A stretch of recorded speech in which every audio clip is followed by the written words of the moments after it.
Olá, bom dia a todos. É um prazer estar aqui na UDP mais uma vez. Temos um vínculo aqui de amizade com o Felipe e com o grupo aí. A gente participa das reuniões lá pelo Instituto do Câncer do Núcleo de Espiritualidade, uma iniciativa bem enriquecedora para nós e permite também que a gente possa difundir isso para os nossos amigos e companheiros de trabalho lá do ICES. Eu entrei nessa seara de estudar a espiritualidade pela minha vivência em cuidado paliativo, e muito do que eu vou falar aqui diz respeito a essa questão do coping, da resiliência e do sentido em meio a uma situação de doença grave e uma situação de limitação de expectativa de vida que tanto nós vivenciamos com os pacientes. Eu, ao longo aí da minha formação, percebi que no cuidado paliativo a gente também era muito treinado nas questões físicas e nas questões da multidisciplinar, da equipe multiprofissional, mas que deixava a desejar a questão espiritual. Então, por isso nós iniciamos aí esse estudo para melhorar a nossa atuação nesse sentido, e ainda a gente vê resistência mesmo de colegas que lidam com o sofrimento de uma pessoa falecendo. Acho que a fala da Camila é muito interessante e desafiadora. Nós vivemos numa sociedade aqui, em termos de profissionais da área, que a pesquisa que se valoriza mais é a pesquisa quantitativa e de medição, e por outro lado, a espiritualidade se permitir entrar num território desconhecido do paciente e deixar que ele conduza você pelos valores dele. Então, fica muito difícil de você sistematizar aquilo, encaixar isso e colocar cada paciente, que é tão individual, em grupos para quantificar isso e ter um resultado em pesquisa. Então, o primeiro passo é você ter as definições muito claras para que não dê margem à nossa interpretação, que aí vai variar de um para o outro, e o que a gente muito diz que não deve se fazer, que é julgar os valores do paciente com base nos nossos valores. Então, por isso a conceituação é tão importante. A minha aula, então, vai falar um pouquinho dessa questão do coping, da resiliência, de como nós podemos auxiliar o paciente se utilizando desses conceitos em frente ao sofrimento, para que ele obtenha um conforto maior. Então, o conceito de resiliência, ele é um conceito que é muito usado na psicologia e até em outras ciências, mas há algumas definições, mas trata-se de um ajustamento positivo em diferentes domínios, diferente de uma diversidade significativa. Então, a pessoa resiliente é aquela que é capaz de tolerar uma alta adversidade e conseguir se reorganizar e se manter focada num objetivo. Então, e aí a gente vai ter aí no campo da psiquiatria algumas capacidades que definem e explicam melhor esse conceito de resiliência. Então a gente tem a pessoa resiliente, ela consegue se manter estimulada a recompensa e a motivação, direcionados para o otimismo, para uma experiência emocional positiva, mesmo que a situação não favoreça isso. Então a gente muitas vezes tem que se manter motivado, portando uma doença que incapacite, que gere uma perda de funcionalidade, é muito difícil. E a pessoa resiliente, ela consegue manter o estímulo e a motivação para isso. Então, isso é uma primeira capacidade. Também a questão de lidar com o medo e com a incerteza, né? As doenças, elas trazem muita incerteza e mudança de planos em nossas vidas. E a pessoa resiliente, ela consegue se manter organizada, mesmo apesar de uma situação de medo. E sempre o medo é um fator estressor que, a todo momento, ele está tentando desequilibrar a sua organização para o enfrentamento e para algo positivo. E também o comportamento social adaptativo. A gente vê em grupos, muitas vezes, a questão de fatores estressores que desorganizam, e a gente considera a equipe resiliente aquela que consegue se organizar e todos trabalharem para um mesmo objetivo para superar aquilo. Então, tanto no sentido de trabalho em equipe, quanto no sentido de organização social para um cuidado de um paciente que muitas vezes era aquele que era responsável pelas questões familiares e agora passa a ser dependente das pessoas que dependiam dele para organizar suas vidas. Né? Habilidades cognitivas que permitam reinterpretar a sua condição frente a um estímulo negativo. Então, manter essa habilidade cognitiva em prol de algo positivo e de algo que consiga, apesar da diversidade, resultar em algo melhor para o paciente, para a pessoa. E integrar aspectos como propósito de vida, sentido e conexão espiritual. Então, todas essas capacidades dizem respeito a uma pessoa resiliente. Então, algo que a gente vai ver nos pacientes em maior ou menor intensidade. E aí, assim, o que seria o estresse? O estresse fisiológico ele pode desequilibrar a pessoa, tanto do ponto de vista fisiológico, aí, psíquico e orgânico, quanto do ponto de vista também social e psicológico. E existem uma série de estresses possíveis, podem ser estresses extrínsecos ou intrínsecos, né? E a doença é o que a gente acaba vendo aí no que a gente vai estudar e colocar aqui para vocês. E esse estresse, ele gera uma resposta do organismo. E essa resposta do organismo, ela vai, a gente divide em algumas... há estudos que conseguem explicar fisiologicamente como se dá esse estresse para que a gente até desenvolva estratégias para que a pessoa lide melhor com isso, né? Então, a gente vê que no âmbito do sistema nervoso central, a gente vê sempre um equilíbrio entre o sistema límbico, hipocampo e amígdala, e o córtex pré-frontal, sendo que o sistema límbico ele é o responsável pela questão de estímulo do medo, estimulando o sistema hipotálamo-hipófise, fazendo com que haja uma produção de ACTH e um aumento de corticoide endógeno. Esse aumento de corticoide endógeno é uma resposta ao estresse deflagrada aí pelo estímulo do sistema límbico. Por outro lado, a gente também tem que o sistema nervoso periférico, aí, havendo sempre aquele equilíbrio entre simpático e parasimpático, também se desorganiza havendo um estímulo do sistema nervoso simpático frente a uma situação de estresse, e também há uma explicação imunológica a partir desses outros estímulos, havendo uma produção de citocinas inflamatórias e também gerando disfunções na parte imune, algo que pode explicar também o mecanismo de doenças a partir de situações de estresse. Então a gente consegue atualmente correlacionar a fisiologia com algo que também tem relação em sentido e sofrimento maior. E aí, no âmbito do sistema nervoso central, a gente então tem sempre esse equilíbrio entre o córtex pré-frontal e o sistema límbico. Fazendo o córtex pré-frontal aí é um centro em que mantém a função executiva, a motivação, e o sistema límbico é aquele que modula as respostas emocionais ao estresse, ao medo.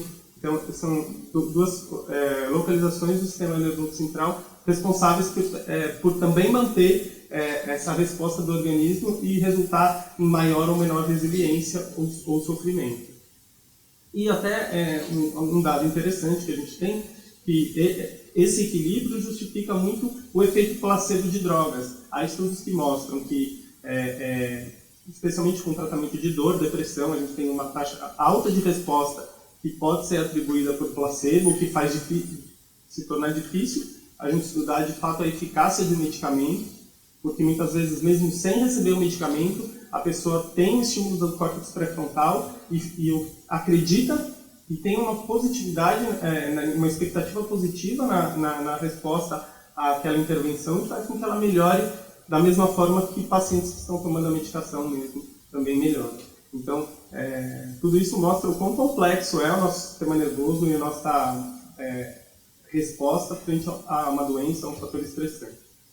E aí, então, a crença, nós vemos uma relação entre a crença e os valores da pessoa e uma tendência para uma resposta positiva frente a uma situação de estresse.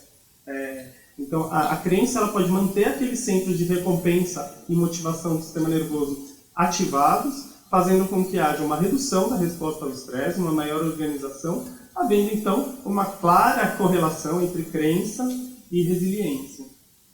Por isso é importante, se nós nos propomos a cuidar do indivíduo com vistas a estimular os mecanismos de resiliência dele, a crença é um aspecto fundamental, então, que deve ser analisado.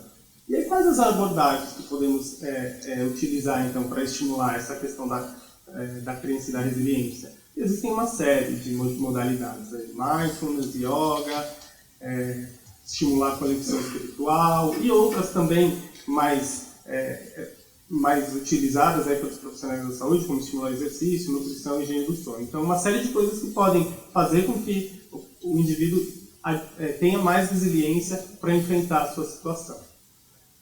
E aí, frente a uma doença grave, a gente tem a questão do enfrentamento, né? E o enfrentamento religioso nada mais é do que a utilização de valores aprendidos ao longo da vida, seja pela prática religiosa ou seja por aspectos de sentido de vida, em uma nova situação, uma situação de crise, uma situação em que os planos da pessoa eles acabam tendo que ser reorganizados numa perspectiva de uma doença que vislumbra aí um horizonte de finitude.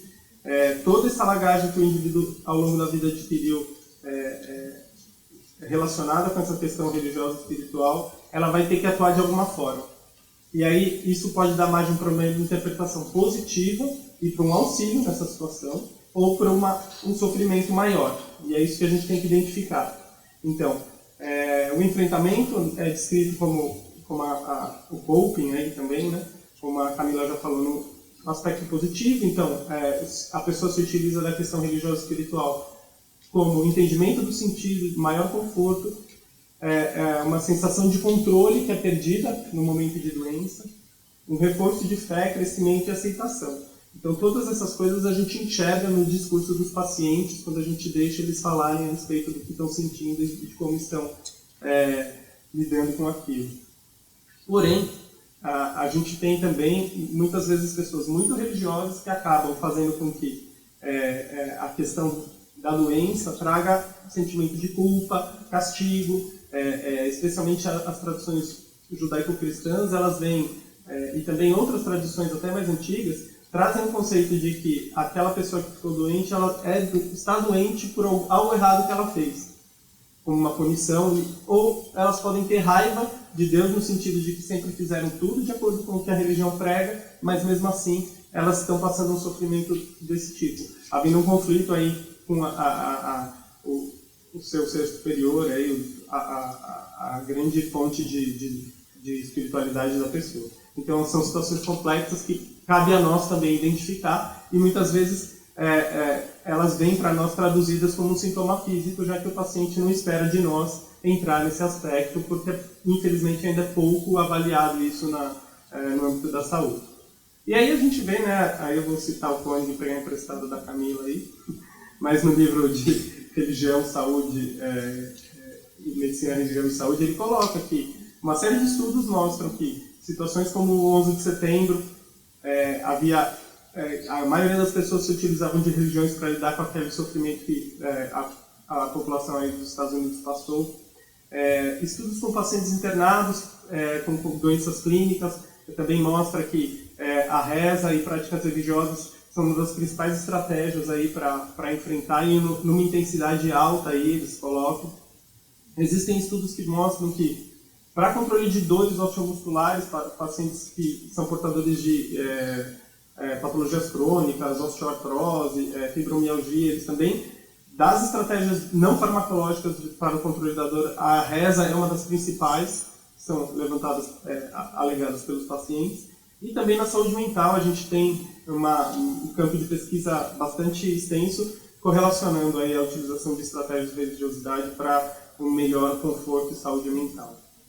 E aí eu vou entrar um pouquinho no campo mais de psicanálise, aí, se me permite aí um pouco, eu não sou exatamente um especialista na área, mas não tem como não citar o Viktor Frankl, e aí eu vou entrar mais no campo existencial aí da questão, né?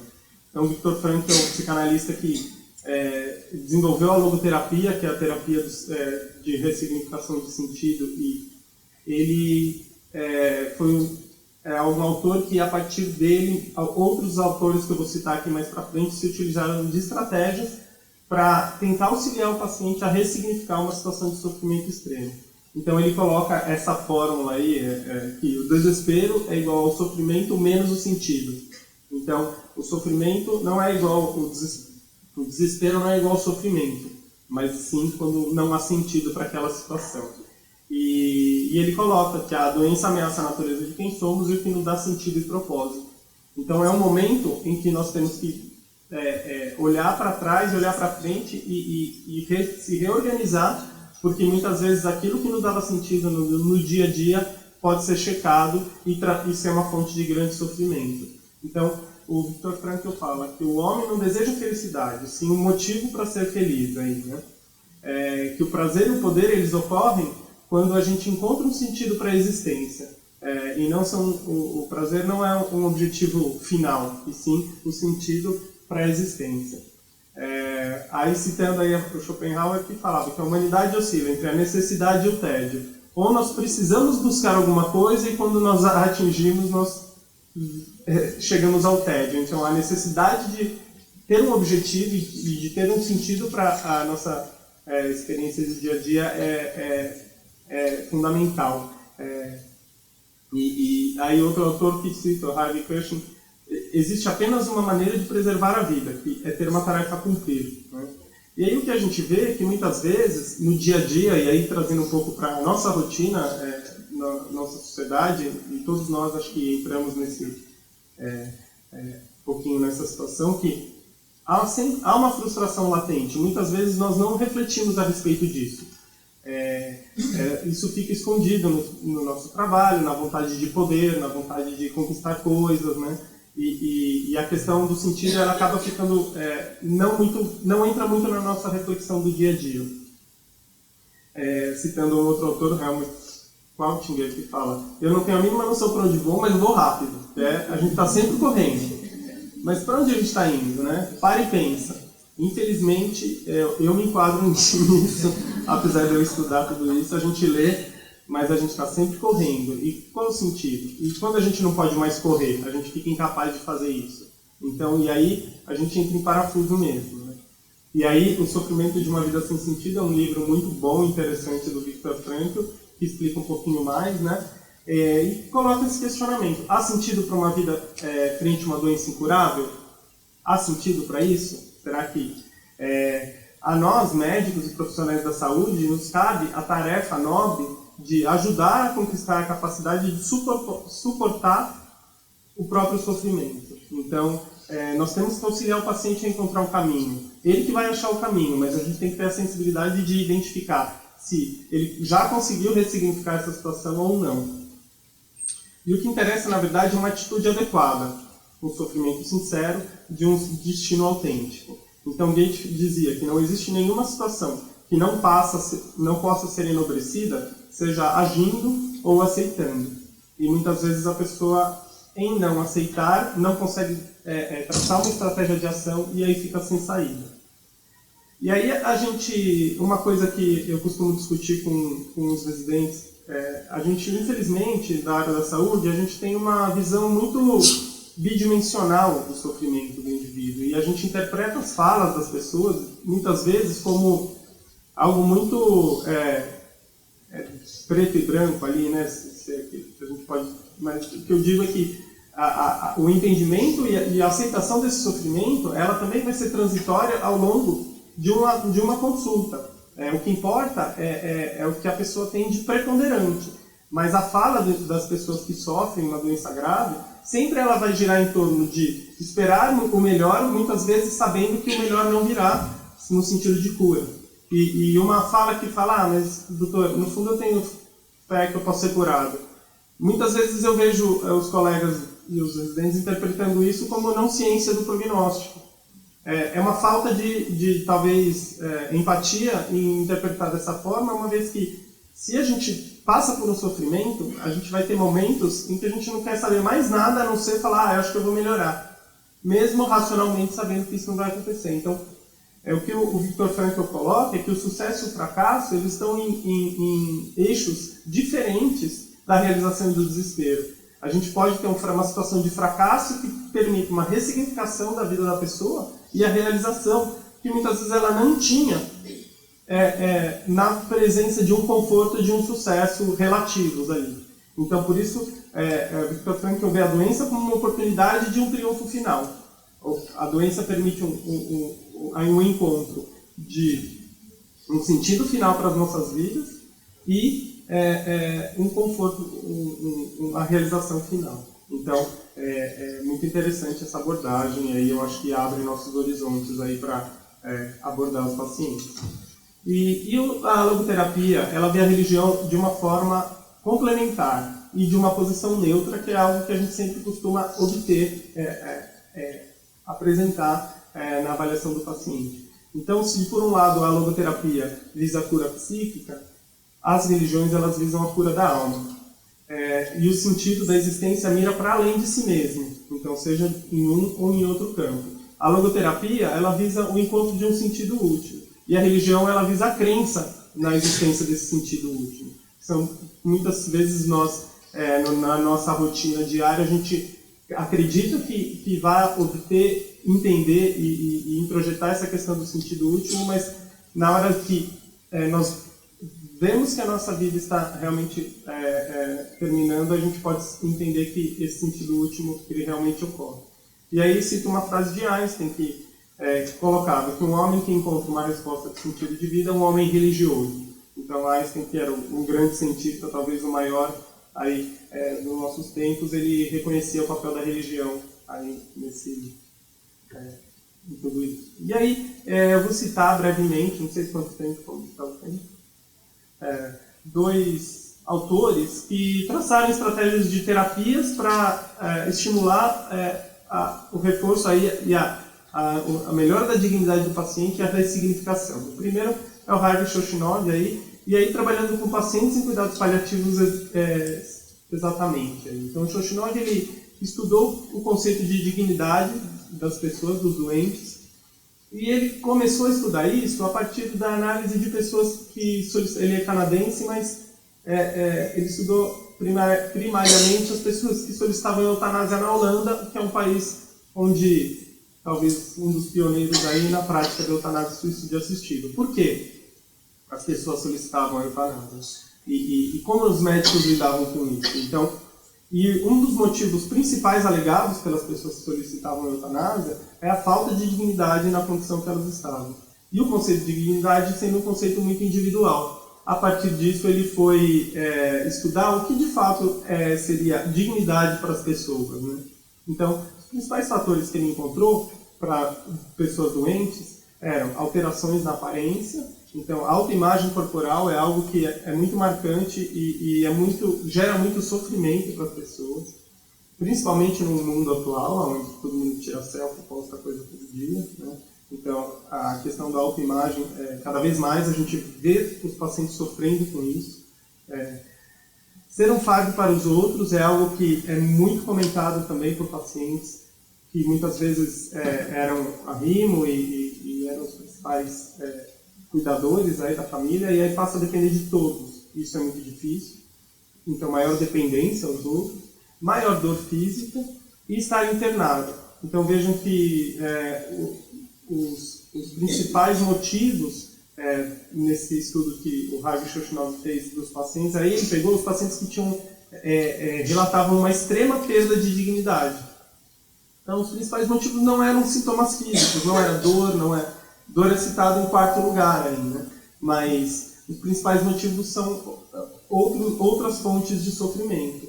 E se a gente ficar focado exclusivamente em sintomas físicos, a gente não vai chegar a atingir isso. E aí ele desenvolveu um modelo de dignidade no paciente em fim de vida, aí, e esse modelo ele tem aspectos relacionados à doença, aspectos relacionados ao repertório de preservação da dignidade do indivíduo e aspectos também sociais.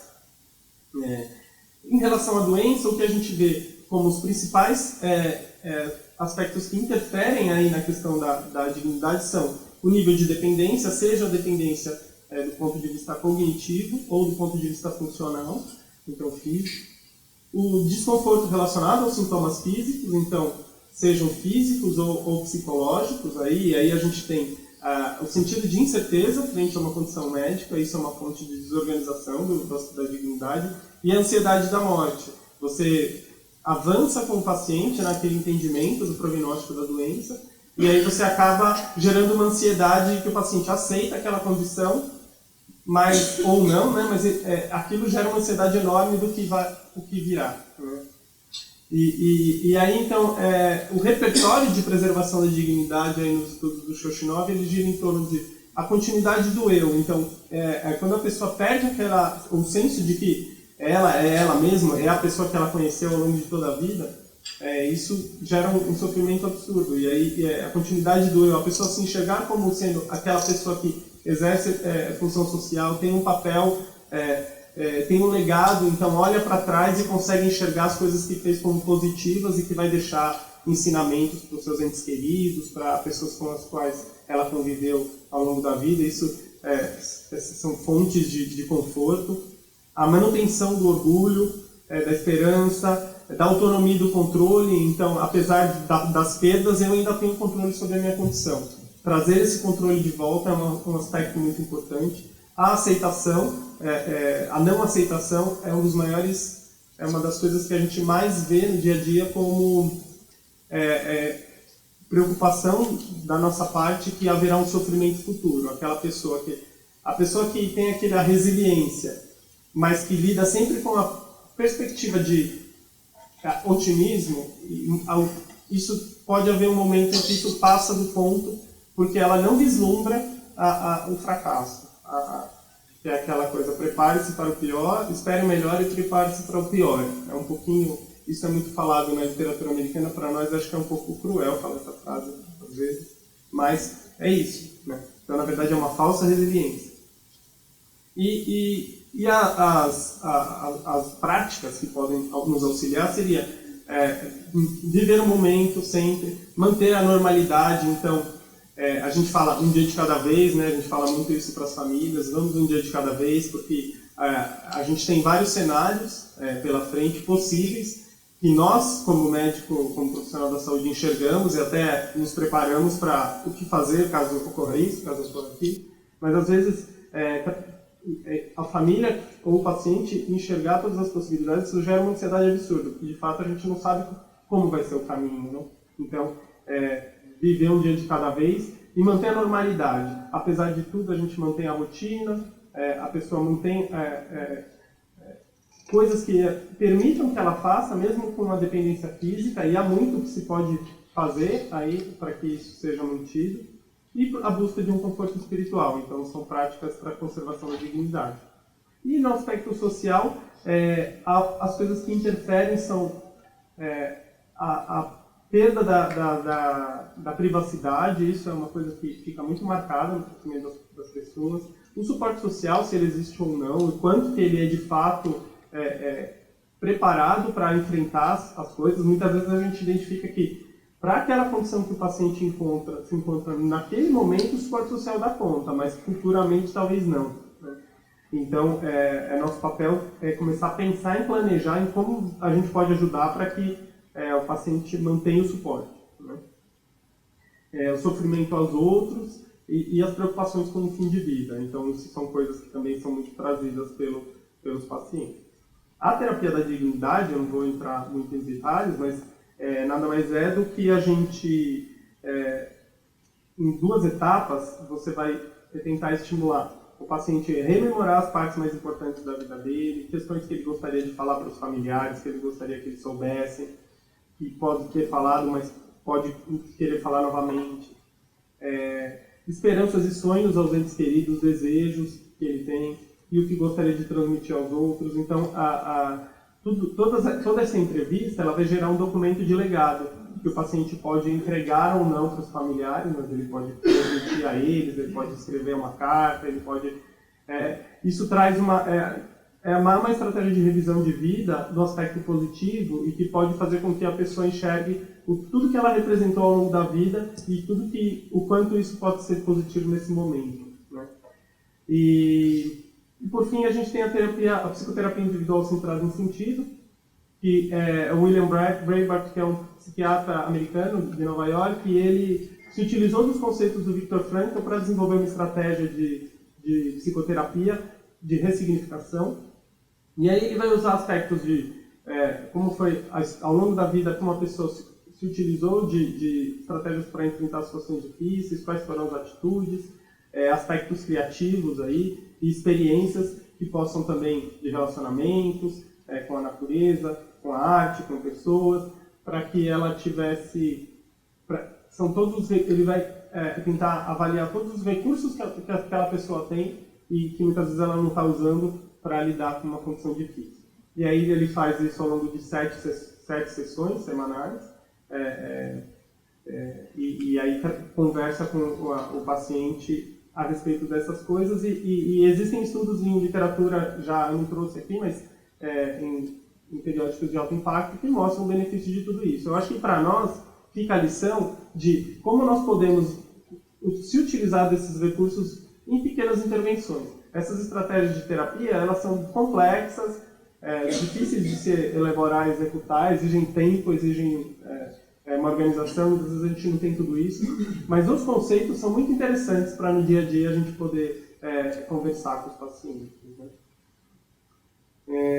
Eu aproveito para convidá-los aí, a gente vai ter em novembro, eu participo da organização do 2º Congresso Paulista de Cuidados Paliativos, e aí puxando a sardinha para o meu lado e para o lado dos não representados nas outras edições na questão da espiritualidade, a gente conseguiu trazer a Cristina Puchalski, que é uma das autoras de referência aí no mundo nesse tema, e aí ela vai fazer uma conferência e um curso pré-congresso, e nossos amigos aqui vão participar da organização desse curso pré-congresso, então vai ser do dia 28 ao 30 de novembro.